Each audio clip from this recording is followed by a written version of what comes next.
welcome Professor Richard Talbert to campus today. I want to tell you a little bit about his accomplishments and what he has done before I hand him over to give his lecture. And just forewarning that this is going to be a mix of business and things that he has written, and then a little bit of a side note on a personal level as well. So, Richard Talbert was born in England in 1947 and was a scholar of the King's School, Canterbury, and Corpus Christi College, Cambridge, where he gained a classics double first in 1968 and a PhD in 1972, which was the basis for his Timoleon and the Revival of Greek Sicily from Cambridge University Press in 1974, reissued in 2006. After he moved to teach ancient history at Queen's University in Belfast in 1970, his research extended into Roman history and to a landmark study of the Senate of Imperial Rome, which was published by Princeton University Press in 1984 and was reissued in 2008 and will come out in a Chinese edition here in just a few months. It won the American Philological Association's Goodwin Award of Merit. He also edited the Basic Atlas of Classical History in 1985 and served as Senior Advisor of Studies and Arts and an Assistant Dean of Theology. He was a Herodotus Fellow at the Institute for Advanced Study at Princeton from 1978 to 1979, and in 1985 he became Professor of History at McMaster University in Canada, and then Department Chair before moving in 1988 to his present position, now in phased retirement, as William Rand Kenan Jr. Professor of History at the University of North Carolina at Chapel Hill. Professor Talbert's current research focuses primarily on Greek and Roman worldview, travel, and mapping. Commissioned by the APA to create a comprehensive classical atlas, the first in over a century, resulted in the Barrington Atlas of the Greek and Roman world from Princeton in 2000, and also antiquities.stoa.org, an ongoing web-based collaborative system to update the atlas, as well as to produce wall maps for the ancient world. I just have a few seconds to recount the fact that although he is an amazing scholar, and a scholar as well, and he was only usually allowed to take one scholar per year.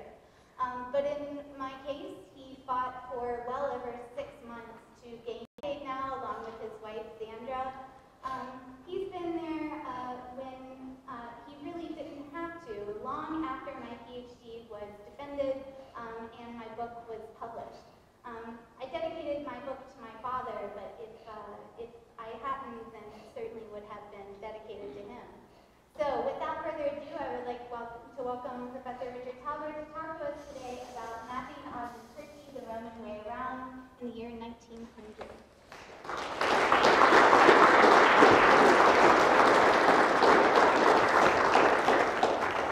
Well, Sarah, thank you very much for a much too long and much too kind introduction. This really is very gracious of you to say all those things, only about half of which are true. So I'm glad the rest of you just didn't believe them. Yeah, well, that is right.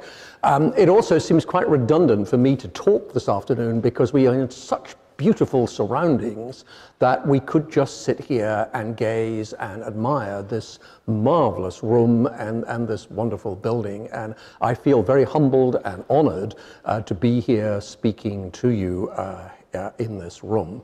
And I'm very grateful to Sarah and to the department and others who have invited me today. So it's a great pleasure, even though it's far too cold here, and you should all move to North Carolina where we're basking in the 70s, you know, at the moment. Yeah. So it's very kind of you to come to this lecture, and I do hope you'll stay, even though you may well be wondering, is this poor old lecturer imported from North Carolina just a confused, aged professor? After all, hey, Prof, reality check. Everybody knows that the Romans and their empire went down the tube long before 1900. So what is this fantasy of mapping Turkey the Roman way only just over a century ago? Isn't that a crazy idea? Well, no. Believe me, it isn't, surprising though that may seem. The fact is that we've all forgotten, or most of us have forgotten, how unmodern Turkey or Asia Minor remained in many respects right into what were to be the final decades of the Ottoman Empire, which ended around 1920. One important respect that has attracted remarkably little interest, and that obviously I'm going to talk about now, is the matter of maps. Even by 1900, there were no maps published of Turkey at more than outline overview scales. Now, wait a minute, I've got to do that one, haven't I? Yes. By about 1900, I know this one is a little bit earlier, but this is probably about as good as you could get. If you wanted something more detailed and useful, and many people did by then, too bad, there wasn't anything. Truly. What's more, until 1908, the Sultan would simply not allow a precise trigonometric survey of the country to be made. During the 1880s, a cartographic section of the Ottoman military's general staff had been established, and a few of its officers had even been sent to Paris for training in surveying and map-making. But for many years, this cartographic section was starved of funds and manpower, and naturally enough, it was required to give priority to mapping areas of the empire that were under threat, such as the territories in Eastern Europe, or Turkey's contested borders with Russia and Persia. Meantime, quite apart from the concern of Ottoman subjects, many foreign individuals and even governments in Europe especially were becoming more and more interested in Turkey. Britain, France, Greece, Italy, and above all, Germany salivated over Turkey as a huge opportunity. About 300,000 square miles of it, pretty much still undiscovered, certainly undeveloped, and ripe for mapping, survey, study, exploitation, annexation, and settlement, Lebensraum. And this is one German fantasy of an Orient dominated by a German Asia Minor. A huge bonus from 1889 was that the capital, Constantinople, could now be reached very easily over land from the capitals of Western Europe once direct rail service began with the famous Orient Express running there direct. From then on, however, once travelers crossed the Bosporus into Asia Minor, they faced conditions no better and probably worse than those of Roman times. A railroad to Angora, modern Ankara, in Central Asia Minor, off here, wasn't opened until 1892. And you wouldn't want to go to Angora anyway, because it was a flea-bitten, miserable little town.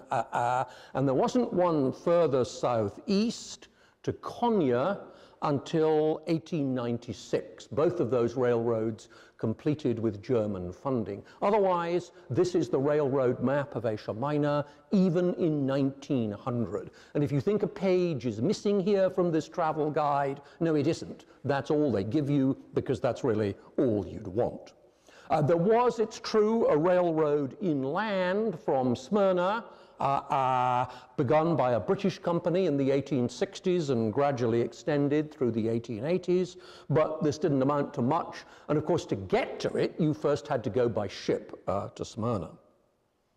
Mostly, therefore, travelers in Asia Minor had to ride or walk and face the array of challenges and risks that journey into the unknown inevitably presented.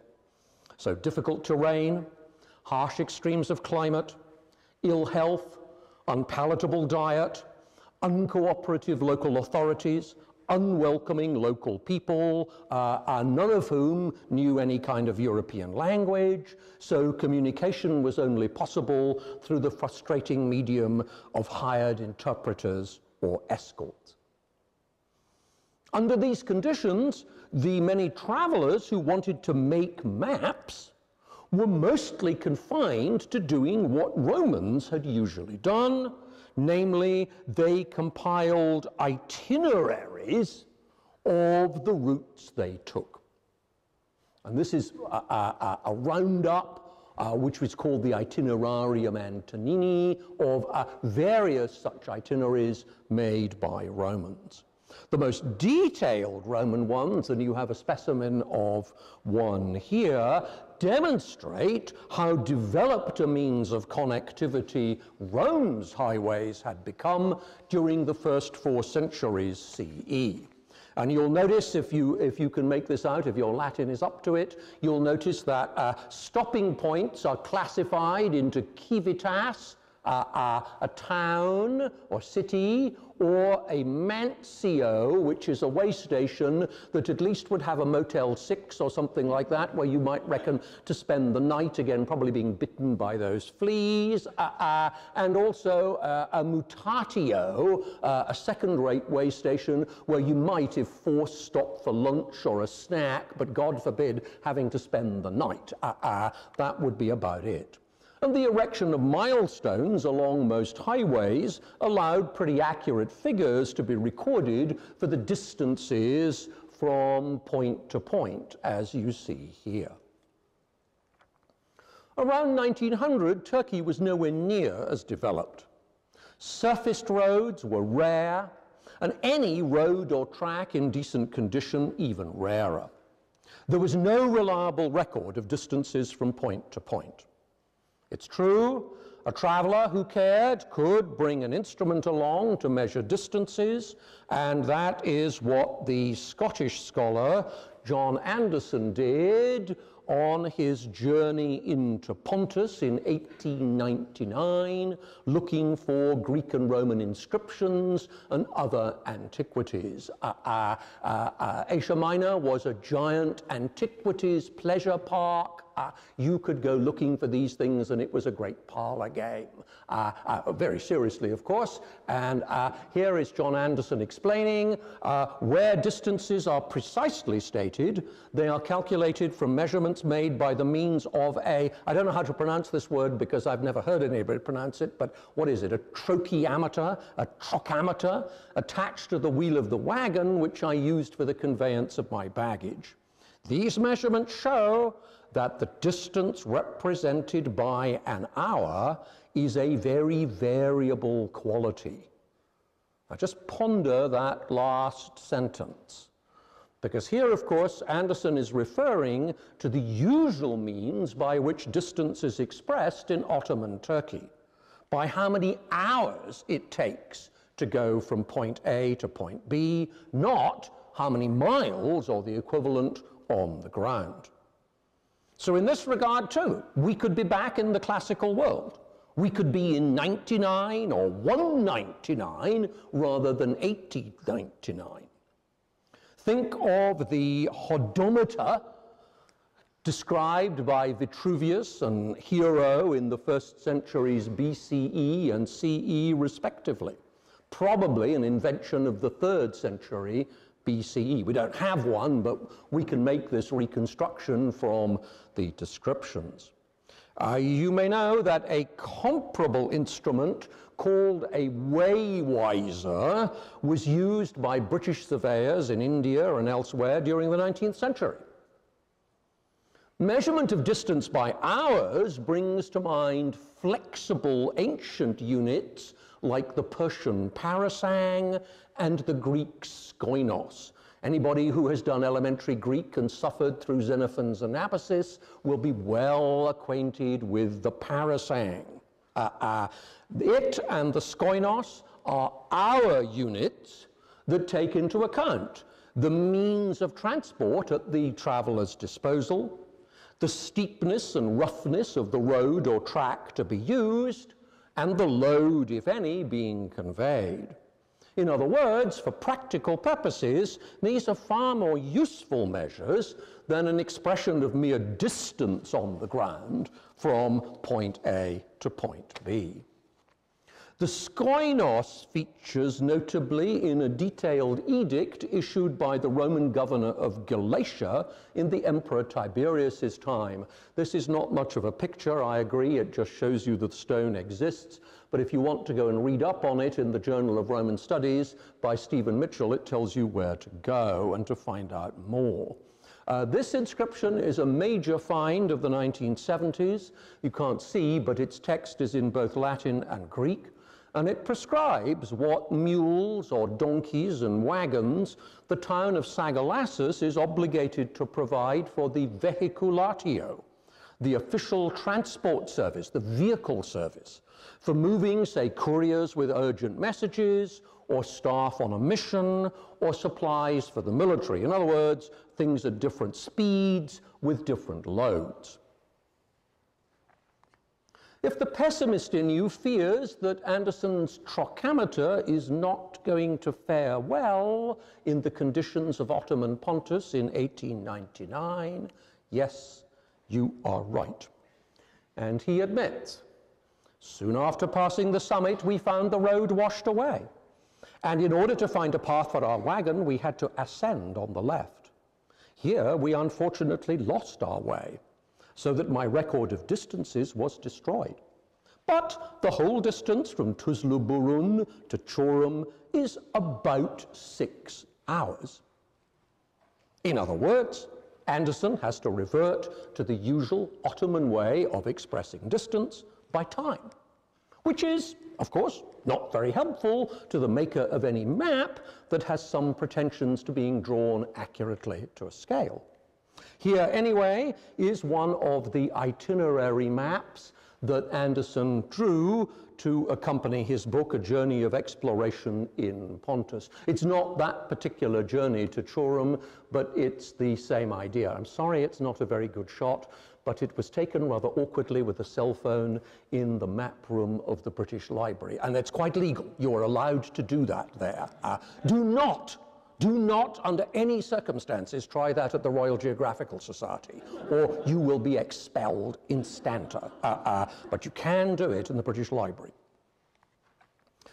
If you're interested in Romans and you happen to have seen the one surviving major Roman map, which is preserved largely complete in a medieval copy, this is just a piece of it, you may well be thinking that it and Anderson's have plenty in common.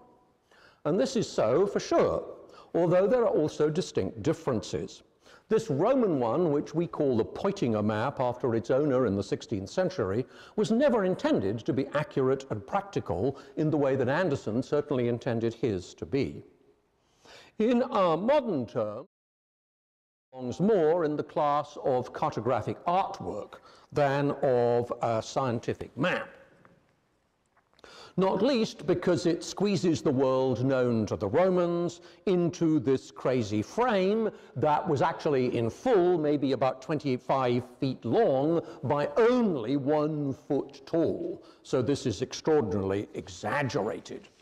But still, as you can see, and you can see it even better in this detail, well, I hope you could see it a bit better in this detail, a mapping out of route itineraries that link settlements of importance marked by pictorial vignettes, places like this. That's a distinctive feature of the entire length of the Poitinger map. And the distance figure, normally in Roman miles, from one place to the next is given. And many of these don't rate their own symbol. They're not a civitas. These are a mutatio or a mantio. They're lesser places. And you mark each one off, the distance and so on, with this kind of chicane. I don't know whether you're into Formula One racing or not, but they have those terrible bends where the tires screech. And the Poitinger map guy was obviously into this too, so that's how he did it.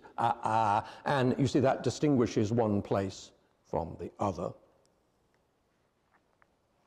When finally, at the end of the 19th century, a cartographer reckons that he has sufficient data on hand to attempt a map of the whole of Turkey, in other words, Asia Minor, well beyond just outline scale, what's striking is the extent to which travelers' itineraries form the main basis of his efforts.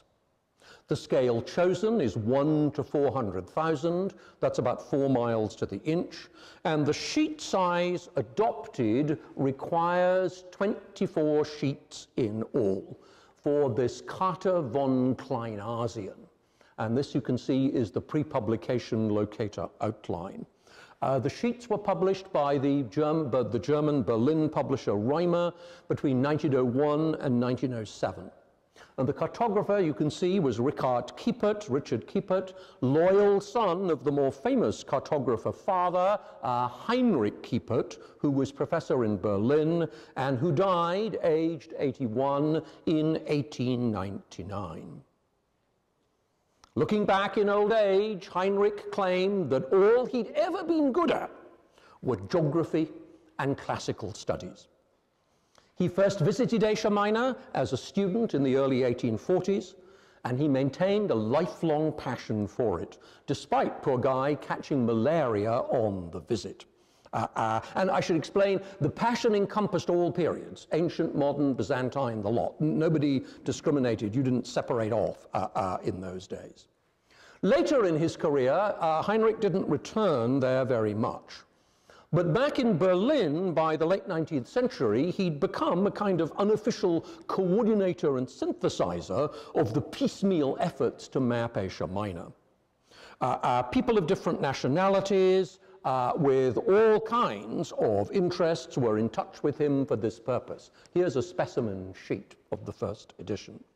Military officers and spies, consuls, missionaries, archaeologists, historians, linguists, botanists, geologists, mining prospectors, road engineers, and railroad surveyors. So you can see the huge range of interest there was in Asia Minor to study it and its antiquities and also exploit it for more modern purposes. I particularly draw attention to the railroad.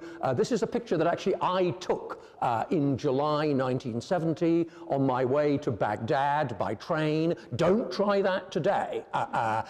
You will not be able to do that, alas. You certainly won't be able to go by steam train either, which is such a pity. But I put this in because the railroad and surveys for the railroad are enormously important to the map makers, because it was the sponsors of railroads who were prepared to fund the serious expense of a proper survey that would measure the distances and elevations accurately and plot physical features like rivers along the proposed course of the line. Most of the surveys didn't result in a railroad being built, but Heinrich Kiepert got hold of the information. And also, over the years, several travelers asked him to draw and publish the maps of their journeys that they'd made those notes for a route, and he duly obliged. And to show you an American case, he made some maps for John Sitlington's Sterret expedition into Isauria and elsewhere in the 1880s. So, as you might expect, each sheet of the Karte von Kleinasien is first and foremost a synthesis of data that Heinrich Kiepert had assembled over about 60 years, especially data gathered by travelers about their routes. And at the right, below the map on each sheet, is a list of the travelers whose abbreviated names appear along this route or that as the acknowledged source of information about it. So here you have this for sheet C6. There can be up to 30 travelers for a single sheet, and he uses about 180 names in all, though more people than that are involved, because you could see he has 3 catch-alls. Oh, he has 4, actually, though one of them's not here. Englische Offiziere. He also has Russische Offiziere. He has railway engineers. And he has engineers in the Turkish service, which means road engineers. Those are highway engineers, not that Turkish highways were up to much. And this list, of course, adds to the confident sense of definitive knowledge that the sheets surely exude, even if some of the data is liable to be out of date. There's a good example of that. If anybody recognizes who most of these guys are, then a good apple to you. I am impressed by your knowledge. I have had to spend a dickens of an amount of time finding out who most of these people are, and some of them are extremely obscure. But Mr. Truil here, for example, if that's how you pronounce him, he was actually a French officer sent in 1807, 1808 to prospect possible routes by which Napoleon might invade India overland from the Mediterranean. Because as you know, Napoleon was going to be like Alexander, so he would lead an army east, and he needed to know where to go. And Truil here kept records and itineraries that the Keeperts then later used, even though these are now something like a century old. Map connoisseurs would be further impressed by the fact that the sheets are engraved on copper plate, which is a much more laborious and expensive process than lithography, but it was one which still, even at the start of the 20th century, was considered essential to achieve a top quality product with the sharpest line work and the clearest lettering. Well, when the Carta von Kleinasien started to come out, most people, and in particular those without any first-hand knowledge of Turkey, were duly impressed, and understandably so, because, as I've explained, there just wasn't any other map of Turkey published at anything like this scale, and there never had been. This was a first. Only a few spoilsport reviewers had the knowledge and assurance to draw attention to the map's limitations, ones that you can perhaps understand by characterizing as very Roman because of the heavy reliance on route itineraries. And I'd like to cite 2 of the reviewers, 2 of the commentators on the maps. First, a digression in a 1906 book by another Scotsman, Anderson's mentor, in fact, Sir William Ramsay, who in his time was a celebrated classicist, geographer, and tireless searcher after inscriptions. Oh, and by the way, you didn't want to go on one of his expeditions because he was a Scotsman who didn't much care about his food, and a penny pincher to wit, and so the food was awful. All they seemed to eat was oatmeal, and terrible oatmeal, and they complained about it no end. But Ramsay plugged on all the same. And he writes in a very forthright kind of style, and here he's talking about the Konya Sheet, which was the one I just showed a moment ago, first issued in 1901. And we'll just look at the yellow bits. They're quite enough. It's quite extraordinary how erroneous Kiepert's new large-scale map of Turkey is in this region. And it's difficult to describe the complication of error into which he has fallen, and then there are some details we can skip. I might go on for a column in this strain, but it is useless. The country has never been surveyed. Kiepert has only loose and careless notes of travelers to go upon, and often their descriptions are so inaccurate that they seem to be describing different roads when they have really been traversing all the same path. For every mistake in Kiepert's map, there is a foundation in the carelessness or I should rather say, the deadly fatigue and weariness of a traveler. The only wonder is that Keepert has been able to make a map that is so good. I mention the seriousness of the mistakes, not for the sake of fault finding, but of warning. Inaccurate measure of distance and lack of reliable latitude-longitude coordinates could even result in a town with the misfortune to be located near a sheet edge being shown on the wrong sheet.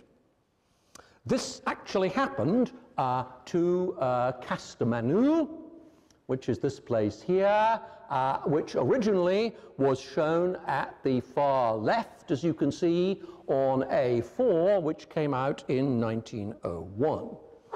But Keepert subsequently discovered that it ought to be placed a tad further west, so he marks it again on the far right of the sheet to the left, A3, which didn't come out to 1907. This is the one that was put on the poster very nicely by Lindsay. That's why that's there, because this is the town that you have double vision for, because it appears twice in the first edition of the map. It moves west, and it needed to. A greater problem visible on every sheet is that few travelers had had the time or energy to divert much from their routes to explore the surrounding terrain, especially when this was formidable mountain country. And they seldom had instruments which would give reliable elevation figures. So altogether, there's a lack of spot heights, and usually it's out of the question to draw contours to represent high ground. Instead, all that can be done is to draw what the French in the trade actually used to call champignons, mushrooms, which really, I mean, they're very decorative, but they are, in fact, flags to the cartographer's ignorance. Because by putting these mushrooms all over the place, decorative mushrooms, the cartographer is in effect saying, well, I know there are mountains or hills here, but I can't tell you anything more about them. I don't know how to represent them right, so I've just drawn this. And in other places, you've seen, of course, there's total blank. Not, I think, here, but, well, maybe there, perhaps, yes, that the cartographer just doesn't know what's there. So at least the Keepert maps are honest in this way, in that they leave blanks. But there's an awful lot of this just drawing champignon. This limitation that the view of the landscape conveyed by the map is too much just that of a traveler passing along a route, rather than a comprehensive vision of the country, is an aspect commented on by the second reviewer that I'd like to cite, who is a Frenchman called Guillaume de Geoffanion. And I should just put in here that it's also a limitation that it's been claimed by far more recent scholars as a characteristically Roman one. And they've even made up a word for it. They call it a hodological view. In other words, from the Greek hodos, a road or route. So they talk about Romans, it's sort of a blinkered view, if you like. It's a view that is tied just to the path you take, to the road. De Geoffanion in 1909 wrote an amazing review of the full set of Keepert's 24 sheets after they'd all appeared. Geoffanion was uniquely well qualified to assess them, in part because he was not a mere passing traveler, but since 1903 he had lived year-round in Turkey at Tokat in Pontus, where he was an instructor in the Jesuit college established there. His extensive travels enabled him to comment on as many as 10 of Keepert's 24 sheets from personal observation. And you've got to remember that Richard Keepert himself had never been to Turkey. Well, no, he'd occasionally been on a short trip with his dad, but essentially Richard had never been to Turkey. Whereas Geoffanion had lived there for years and was a cartographer in his own right. He even made his own map of much of the region where he lived, the region traversed by the Yeşil Irmak River, the ancient Iris, and Tokat lies on that river, and he'd made it at the ambitious scale of 1 to 200,000, which is double Kipet scale, so 4 times as large, and eventually he published this map in 4 sheets, and you're seeing part of one sheet here in Paris in 1913, and if you come across that on ABE books, buy it. It is a real rarity. I'm sure it won't actually surface there, but they're lovely maps, and they're extremely rare. Like Ramsay, whose critique Geoffanion enjoys quoting, he too finds the quality of travelers' itineraries to be disturbingly variable. The problems arising that he notes include inaccurate drawing of line work, misplacement of villages, misunderstanding of village names, so that in consequence the same village is liable to be marked twice with different names when really it is just one village. And such mistakes, he points out, often stem from a European traveler's reliance on a local interpreter. And only further confusion is liable to arise from the fact that the various European languages have different conventions for how Turkish names should be transcribed into a Western script. In addition, Geoffanion explains, inexperienced Western travelers may not realize that towns can be called by more than one name. And also, large physical features are liable to be called by different names at different stages along, say, the length of an extensive mountain range or a major river. And so, in short, as he puts it very snappily, there's nothing fixed about geographic names in Asia Minor. He's quite Tacitian, actually. He has these nice sententiae. Les appellations géographiques n'ont rien de fixe en Asie Mineure. Right on. And if it could be worse, shock horror, the kind of precision that the scholarly, tidy-minded European mapmaker is looking for just doesn't exist among the uneducated locals who couldn't care less about such issues. And so he says this very calmly, I think, but there's a certain frustration here. It's difficult to gain from mountain folk the kind of exact information one wants. Il est difficile d'obtenir des montagnards les renseignements précis qu'on désire. Come on, tell me, be specific. And you know, the shepherd just says, I don't know, I call it this, I don't care. And he mutters and mumbles it, and this won't do. Well, as you might expect, Geoffanion identifies it as a serious weakness that Kipet's maps have to be pieced together the way they are, with such heavy reliance on the accounts of travelers who each follow an itinerary which is limited inevitably to a narrow band of country. Now, to be fair, Heinrich Kipet had long been troubled by the same problem, and he repeatedly urged the travelers he was in contact with to try and do more to record a wider span of country.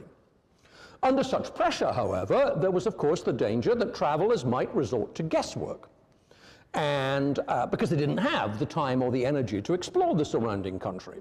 And in these circumstances, they might guess wrong, and so mislead users of whatever map they made. In fact, though nobody realized it for a long time, Heinrich Kipet himself was responsible for just such a trail of error.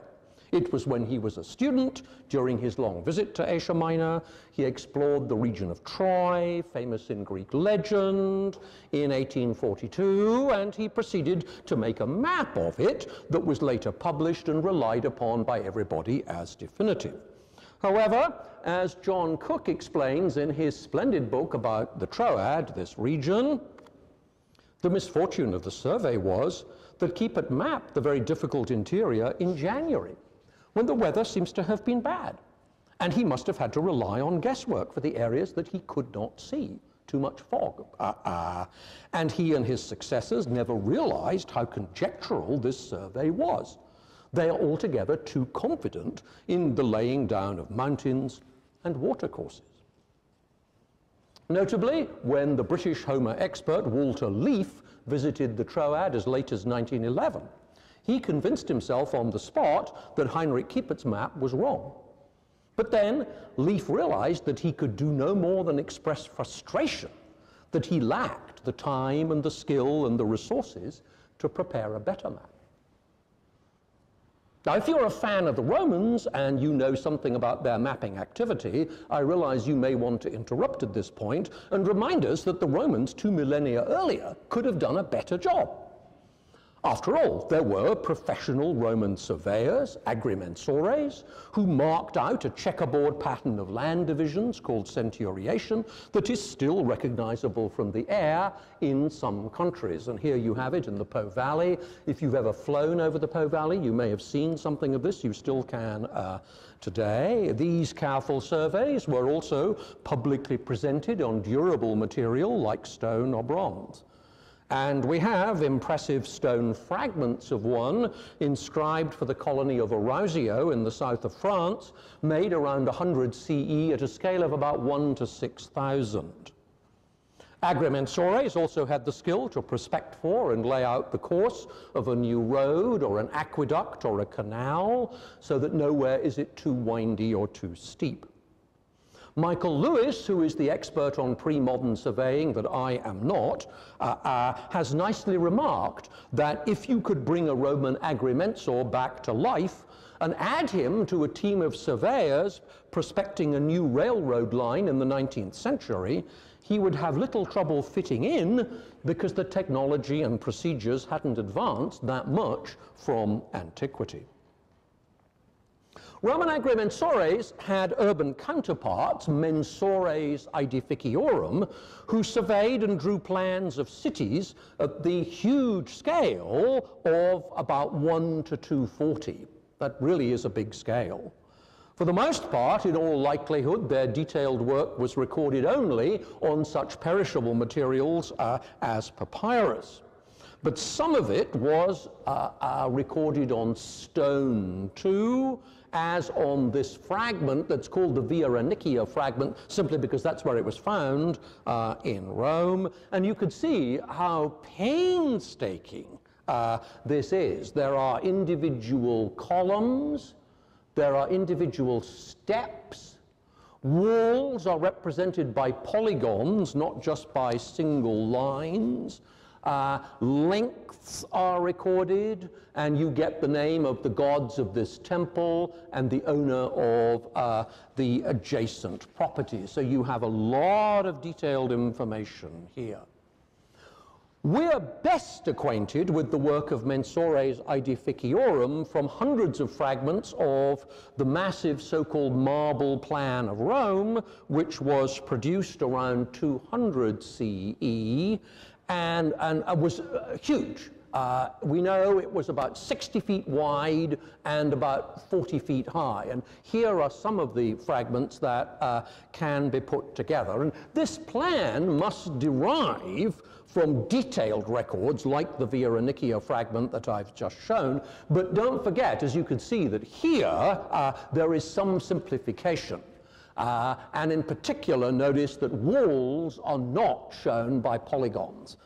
Here they're just single lines. That detail is omitted partly, I think, because this was just intended to be a monument that you gazed at. It was here, and you came in those doors there, and when you came up the stairs, through the doors, you had one of those OMG moments.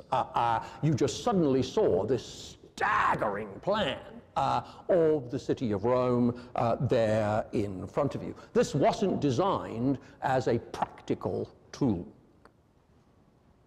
Anyway, all this Roman work is impressive, yes. But we must also acknowledge that it was only achieved because Roman authorities were willing and able to provide substantial skilled manpower and funding for such work. Whereas by contrast, the authorities in Turkey around 1900 didn't have either the manpower or the resources at their disposal. And we should also acknowledge that in the countryside, Roman efforts are deliberately selective. The Romans only survey and mark out cultivable land. They do not tackle entire landscapes, which obviously would require a much more formidable challenge, especially when there are mountains. And so far as we can tell, Romans in any case didn't have much use for maps beyond localized ones of the type that I've just been illustrating. Some people today who study the Romans are inclined to become rather impatient with them in this respect. And they complain about Romans' short-sightedness, and they protest that the Romans, who acquired a vast empire after all, must have had maps like ours. They had to have done because they would have needed them. Well, no, in fact, they didn't. They did without. They really didn't bother. And we can have lots of opportunity perhaps afterwards to speculate why and to ponder various alternative means by which they found their way. But at least I think once we've gained some insight into the difficulties of mapping Asia Minor, even around 1900, as recently as that, I think we can understand better why Romans did not set themselves the task of mapping entire landscapes. Well, by this stage, if those Romans long ago aren't your particular interest, but the 20th century is, you may be asking yourself, well, what's this lecture done for me? What's my takeaway from it? And it may seem the answer to that is nothing. You've wasted your time, you shouldn't have bothered to come. But you'd be mistaken, because Keeper's sheets made the Roman way with all the limitations and blank spaces and mistakes that we've been contemplating.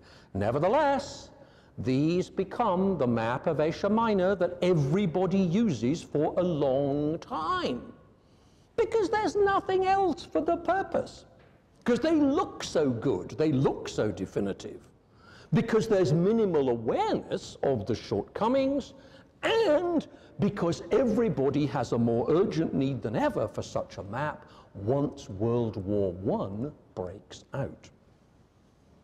The British are especially active in this connection. Their spy, Francis Munsell, had in fact surreptitiously begun to map eastern Turkey at the ambitious scale of 1 to 250,000 for the Intelligence Division of the War Office shortly before Kiepert's map was published. Oh, sorry, that's another map of the Carta von Kleinasien. Let's go on here to IDWO, the Intelligence Division of the War Office, this series of Francis Munsells. And once Munsell has Kiepert's sheets in hand, then he eagerly takes over data from them. For Turkey west of longitude 36, where, as the war unfolds, the Brits think it increasingly likely that they'll have to land troops and go on campaign, and this is far beyond going to Constantinople, which they occupy for a bit, and of course Gallipoli, far beyond that, and the Brits have nothing of their own already. So they set a team of women to work at the Royal Geographical Society in London, enlarging Kiepert's sheets at 1 to 400,000 to match Munsell's at 1 to 250. As we saw with Rome's marble plan, they drop some of the learned details, such as which traveler supplied information about which route, and they translate Kiepert's German terms into English. So we're talking about 35 sheets here. This is for, don't worry about Eastern Europe, this is for Asia Minor, this is for Turkey, west of longitude 36. And they work away at this. They enlarge and copy Kiepert. Every now and again, they make a mistake. And whoever did this, the boss didn't check Sandama Halbinz which clearly the lady thought was Halbins was some strange Turkish word, whereas of course it's the German for peninsula, for half island, and she ought to have made this peninsula, but she didn't, and so the German remained amidst the English. But finally, in 1919, all these sheets are finished, and they are unashamed plagiarism on gigantic scale of keep it. Outrageous. If you're shocked, I would say don't bother, because everybody was doing it. And there's a lovely quote from the presidential address to the Royal Geographical Society in 1915 by this guy Douglas Freshfield, who was indeed a very energetic fellow, and you can see what he says, and those who are compelled to war should put on the whole armor of science, both its temper and its appliances. On this point, and perhaps on this alone, and then he proceeds to misquote Ovid, fas est et ab hoste docere, and if you know your hexameter meter, you realize this won't scan, because he's left out an et, there should be an et there. That's like timeo daneos, et dona ferentes. The philologists here will have spotted that immediately, I know. And geography, that's fine. Plagiarize away. And they did. Meantime, the cartographic section of the Ottoman General Staff is finally authorized to embark on methodical trigonometric surveys of its own country. But for all the capability and efficiency of the section, that's inevitably a huge and very slow undertaking, and priority still has to be given to the war zones, almost all in the east. So, as a stopgap to meet pressing demands, the practical course is to keep it. Yep. And his sheets are effectively copied by the Ottomans at exactly the same scale. You may remember we saw that one earlier in Kiepert's version. Here is the Ottoman copy at the same scale. Of course, everything is in Turkish, everything is in Arabic script, because that's how Turkish is written at this date. Then they extrapolate from that a scale of 1 to 1,000,000. They make sheets at 1 to 1,000,000. And they make enlargements, and tons of them, because the scale demands it, 1 to 200,000. They make sheets like that from the 1 to 400,000s. By the time in May 1919, when Greece implements what will prove its disastrous great idea to invade Asia Minor and gain control there, the Greeks in turn are naturally scrambling to produce maps for their army to use. No prizes for guessing who they turn to. And you can see on this sheet here, well, you barely can. You'd have to be able to read down here. But here, bless them, they state quite specifically. The left-hand part of the map is a copy of Kiepert. The right-hand part of this map is taken from a looted Turkish general staff map. And so this is, again, this is the name of the game. This is how you do it. So I would dare to say that Kiepert's maps, made in the Roman way, with all their shortcomings, really are an important and, it seems, forgotten component in Turkey's history, and even in Turkish identity as perceived cartographically well into the 20th century. I would also suggest that these maps act to boost Heinrich Kiepert's reputation, when you appreciate how much use was made of them and for how long. With the rapid modernization of cartography in the 20th century, the respect in which Heinrich Kiepert was held during his lifetime soon faded, and I think he's by now well due for re-evaluation. It was, I think, rather ungenerous of Richard to issue the Carta von Kleinasien in his name only, not in Dad's, or at least not jointly with Dad. But that said, after Heinrich's death, Richard was a very loyal son, in finishing and publishing any number of projects that his dad had left incomplete. His dad was a bit naughty in this respect, maybe a typical academic, that he had lots of unfinished projects, which Richard did finish. Perhaps we should heave a sigh of relief that, except for the Italians briefly in the southwest, and the French and the Germans in the southeast, and of course the Greeks, none of the great powers ever did launch a major military campaign into Asia Minor relying on Kiepert's maps. But I would like to remind you that there's another great power that might have done. I don't know whether you know about this, but I'll share this with you, perhaps you do. This power was the US. During the Paris Peace Conference early in 1919, there surfaced the idea of an American mandate over Armenia, or perhaps over all of Asia Minor, and or even over everything that remained of the Ottoman Empire. President Wilson sent a fact-finding mission headed by Charles Crane and Henry King to Constantinople to assess the mood on the ground. They reported back at the end of August recommending an American mandate over Asia Minor. Even the Turkish nationalists at their congress in Sivas the following month declared their support, on the condition that the Americans not violate the country's independence and integrity. Now, to be sure, the mood on the ground favored the US, mainly because the Turks regarded the US as a power that was trustworthy and not predatory, a power with which their involvement to date had been minimal.